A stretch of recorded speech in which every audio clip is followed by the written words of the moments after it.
আমি আশা করছি ভবিষ্যতে আমাদের এই মসজিদের ঐতিহ্য ধরে রাখার জন্য সরকার থেকে কোনো ব্যবস্থা নেবে।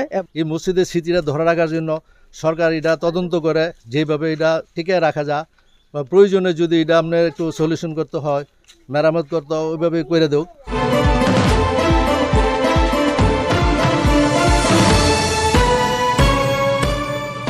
আপনারা দেখছেন নবীনগর নিউজ।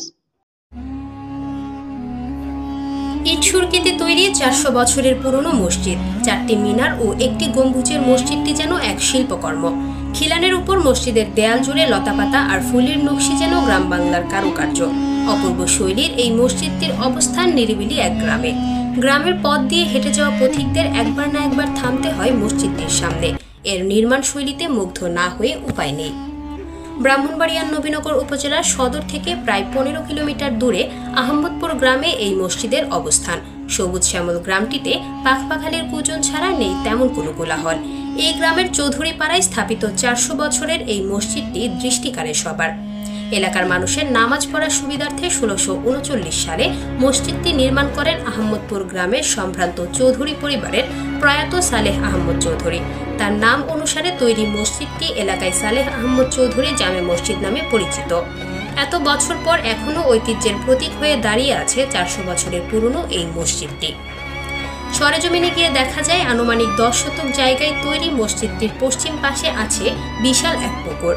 মসজিদের দক্ষিণে আছে কবরস্থান, পূর্ব পাশে রয়েছে আহমদপুর সরকারি প্রাথমিক বিদ্যালয়।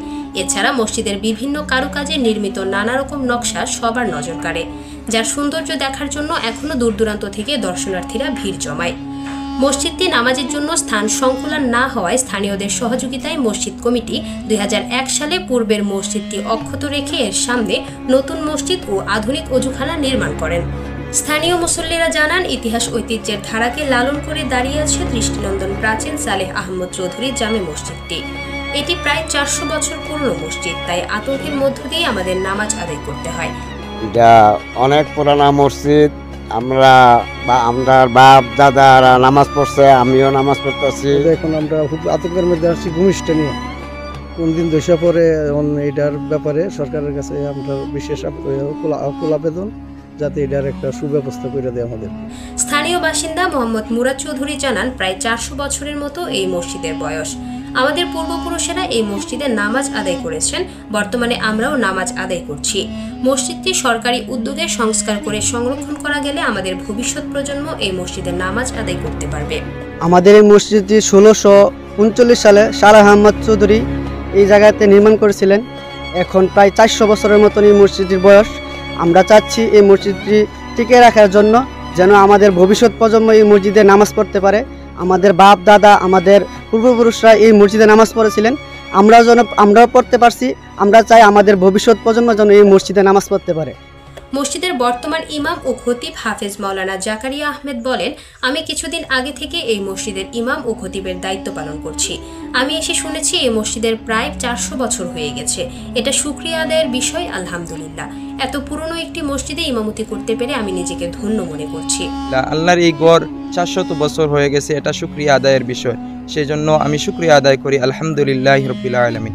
এবং এই 400 বছরের পুরানো মসজিদে ইমামতি করতে পেরে আমি নিজেকে ধন্য মনে করি। অত্র মসজিদ কমিটির সভাপতি মঈনুদ্দিন চৌধুরী বলেন, কিছুটা তাজমহলের আদলে প্রায় 400 বছর পূর্বে নির্মিত মুঘল আমলের তৈরি সালেহ আহমদ চৌধুরী জামে মসজিদ এক প্রাচীন স্থাপত্যের নাম।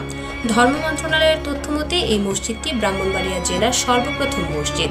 তিনি বলেন, কত সরকার আসলো গেল, পুরনো এই মসজিদটি সংরক্ষণে কেউ এগিয়ে আসেনি। তিনি বর্তমান সরকারের কাছে পুরনো এই মসজিদটির স্মৃতি ধরে রাখার জন্য মসজিদটি সংস্কার করে সংরক্ষণের জন্য আহ্বান জানান। ব্রাহ্মণবাড়িয়া জেলার মধ্যে সর্বপ্রথম মসজিদ এই আহমদপুর চৌধুরী মসজিদটা। তো এই মসজিদ অনেক পুরাতন। তা আমি অনেকবার অনেক মন্ত্রণালয়ে গেছি, অনেক দরখাস্ত করছি এবং নবীনগর উপজেলা থেকেও প্রায় প্রতি বছরই এখানে সাংবাদিকরা আসেন এটা দেখার জন্য, ইনভেস্টি করার জন্য। তা আমি অনেক অনুরোধ করছি এটাকে একটু সাহায্য সহায়তা করার জন্য। এই পর্যন্ত এই সরকার একের পর এক সরকার আসতেছে যাচ্ছে, তো আমি এখানে কোনো সহায়তা পাই না এই মসজিদের জন্য।